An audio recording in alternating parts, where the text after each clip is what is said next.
Good evening, everyone. Virgo here. It is December 27th, 2020. I have been requested by special request of a longtime subscriber to explain some information with regards to what's going to happen on January 6th in Congress. Now, as you guys know, this is not a political channel. I'm not going to put forth any opinions.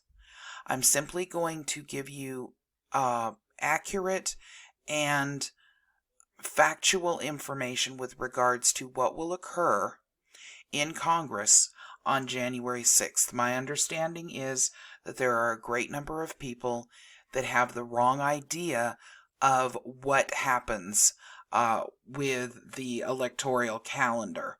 So I'm going to go ahead and give that information, but with a caveat. What I have to say here is, once again, not an opinion.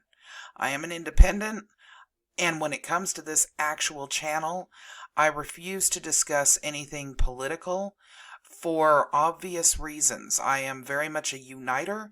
I do not want people arguing with regards to politics, so I don't discuss it on this channel. However, that does not mean that I can't answer a question when there is confusion. So I'm just going to take it from here. The states have already counted their own electors, okay? And Biden is showing to have won with 306 to Trump's 232 electoral votes. Now, it's up to Congress to count the votes as submitted by the states. Here's a look at how the process is expected to play out for you guys. Okay, so there's a lot of misinformation that's going on out there. There is a lot of disinformation that's going on out there. I'm going to tell you exactly what the factual information is. So, first of all, we're going to discuss a joint session presided over by the Vice President.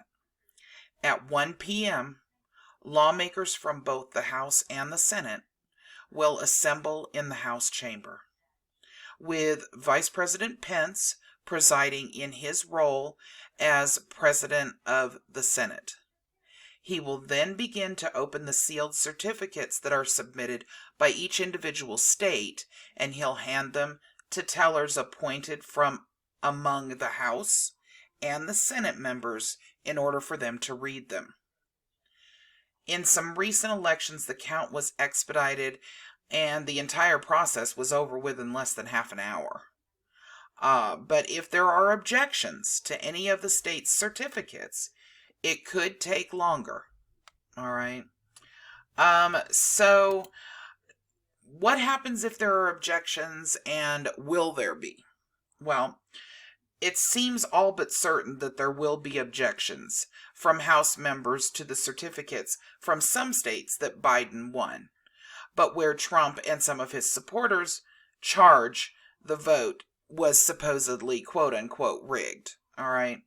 After a meeting Monday with Trump, Representative Jody Hice, who is a Republican from Georgia, tweeted that he would be lodging an objection to Georgia's electors, claiming, albeit, without evidence, that courts refuse to hear the president's legal case.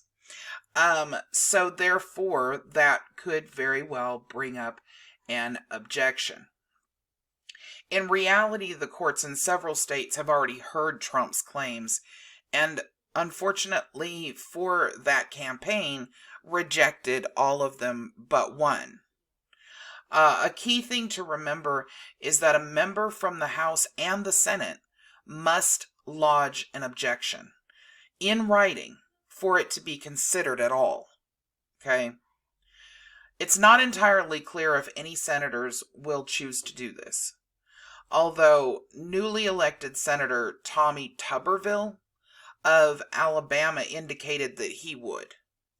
But Senate Majority Leader Mitch McConnell, the Republican from Kentucky, has reportedly urged Republicans not to object. That's what's been reported. Objecting would put Republicans in a very awkward position of supporting a challenge that is all but certain to fail in reality. And I'm getting ready to explain to you why that would be the case. If a senator does go along with a challenge, then the House and the Senate retire to their own chambers for a period of not more than 2 hours. They can't take more than 2 hours. And this is according to congressional research. All right, so they have a 2-hour period. And members get up to 5 minutes to speak in favor or against the actual objection. Then each chamber will vote, with a simple majority required to hold the objection. Both chambers must agree to the objection for it to succeed. Number 3, a lot of people have asked whether or not this has actually been tried before. And as recently as 2005, there were 2 Democrats, Representative Stephanie Tubbs and Senator Barbara Boxer, that objected to Ohio's electors, believing that there were irregularities in that state's presidential election. The House and the Senate each rejected the objection, and the joint session resumed, counting Ohio's electors. In 2017, with Biden, then the vice president, presiding, several Democrats rose and objected to Trump's election. None, however, had submitted their objections in writing, and Biden gavelled them down, later declaring it's over. Will it work this time? That's another big question. It would seem all but certain that any attempt to challenges to any of the state's electors will fail, because Democrats hold the House majority and would not vote to overturn any of the Democrat Biden's electors. Control of the Senate currently hangs on Georgia's 2 special elections, which will be held January 5th. But even if the Democrats win those races, the Senate would be 50-50, and then Pence would have to cast the tie-breaking vote. But either way, it remains unclear how many Senate Republicans would vote to uphold a challenge. Senator John Thune, I believe I'm pronouncing that right, of South Dakota, colorfully, if a bit disturbingly, gave his assessment of that likelihood, telling reporters on Monday that it's just not going anywhere. It's going down like a shot dog, he said. That's a quote. His remarks appear to have caught Trump's attention also. And on Tuesday evening, the president blasted that senator on Twitter, writing that South Dakota doesn't like weakness. He will be primaried in 2022, and he's claiming that, of course, his political career will be over because of this statement. For some Republicans, the spectacle and the show of unyielding support to the Trump administration and the GOP base may be as important as the ultimate results. And if they lodge enough objections, the proceedings could go on for a while, but the outcome is pretty much preordained.